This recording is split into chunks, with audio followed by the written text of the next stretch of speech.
Well, we have two options, and both start with S. There is the model of Singapore, and there is the model of Somalia. And we have to be very careful. I think we're, as a small economy, a small country, our natural resources, we don't have any oil except olive oil. The focus is on human resource development. That's probably the key future. We are talking about knowledge economy. We're talking about globalization. The example of the Hebronites in China is a real example of things that could be done to better integrate an economy, find some competitive advantage, some niche where we can develop. But it's key that we develop our economy, and I think what you mentioned about the necessity of a cultural change, I think that is an important element, and we're still very weak in that area. We're trying. There are institutions who are trying to do that. There's a whole field, behavioral economics, basically, which looks at patterns in what people do and how they think and so on. And I think some ideas from that could be used to develop but cultural change takes time, takes generation. And if you're talking about the country, if you look at Singapore, and Korea, 50 years ago, they had nothing. They were just, it was a swamp. Okay, and now you look at what they have, high rises and a modern developed economy with, but that required considerable social engineering. I don't think we can do social engineering here, but there are areas we can develop. I think an answer to your question, you should come to Bethlehem in June, and I think many of your concerns about this and what needs to be done and how to develop the markets and what I think the potential for high intensive large size projects is not that much because of the restrictions that we have until our independence. So the focus would be on medium to small scale industry development, and then try to network these and then develop them. And that's a model also that could work. So depends on which area you're talking about, which sector and what resources. We have, for example, marble industry, which is one of the biggest, and it's kind of a gold mine here. If you look around, exporting, LA airport is done from Jerusalem stone here in Bethlehem down the street. We find a lot of the major high rises in the US, many of the stones came from this area. So there are exportable ideas and projects that could be tapped into and invested into. So we just, I think the proper venue is to talk to the experts and talk to the people who are doing this. We deal on the macro level rather than on the micro. And I think your best bet is to take your questions to that forum. I guess that's exactly what we as expatriates are looking for on a micro level rather than on a macro level. The macro level would give us the security, if you like, to invest. I mean, if one expatriate has $1 million to invest, he has 4 choices, say in Sydney. He can put it in a term deposit at 6.2%. He can buy real estate and double his money probably in 7 or 8 years. He can open a business, or he can put it in a managed fund, so medium to long term, say 5 to 10 years, and double or more than double his money or her money. But for me to go back to Sydney and tell them, or rather, I need to go back to Sydney and tell them, I've got a product, a secure product, a low-risk product for you to be able to come to Palestine and invest your $1 million.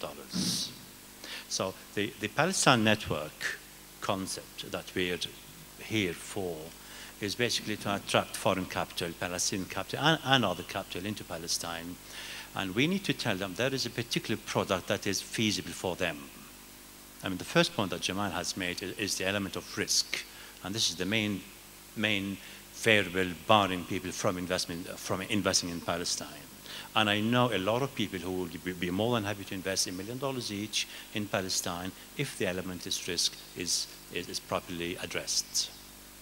So the Bethlehem Investment Conference is a fantastic project, I think, for anybody who would be interested. But we need from over there to know about end-to-end projects, things that are packaged well, marketed well, with a low risk relatively speaking. We know we're in Palestine and not in Singapore, for instance, to be able to make that move and invest in here. The other element of higher risk is also higher return. I mean, when we speak on a higher return, not just for compensation or monetary return, it's also it's how you makes you feel good. You're doing something good for back in your country, for your people. You put people to work. So there is a higher element of return on your money, and also higher return on just satisfaction of you doing something.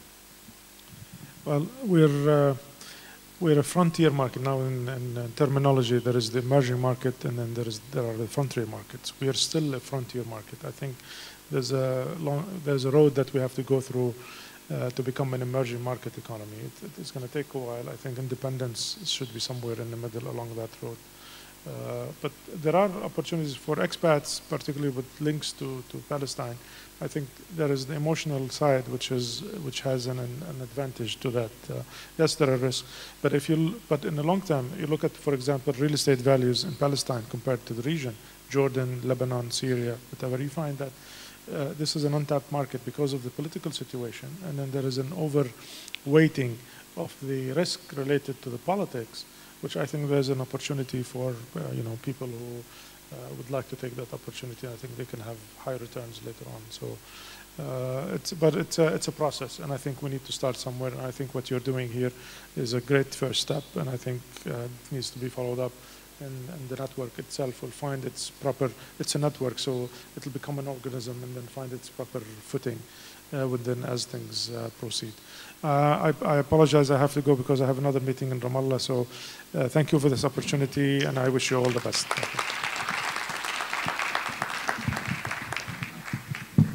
I just would like to see whether Isa would like to have a final remarks.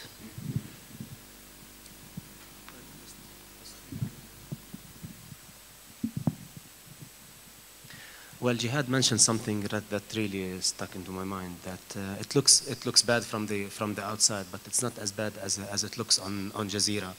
I mean, we really did much here. We are still striving. I mean, we are fighting occupation by simply staying.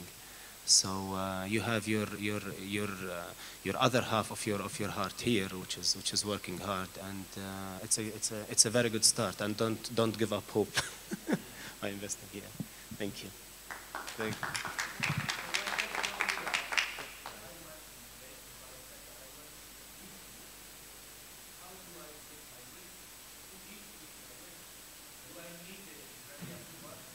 No, you do. As to get a residency, yes, but you can. Now I think this is one of the issues because of the occupation. But I mean, you still need Israeli approval for permits people coming here. But if you have a permanent passport, you can come here on a visa or come here and stay in the West Bank. And but it's an issue. It's an issue. Everything here is subject to Israeli decisions. Us being here is subject to their approval.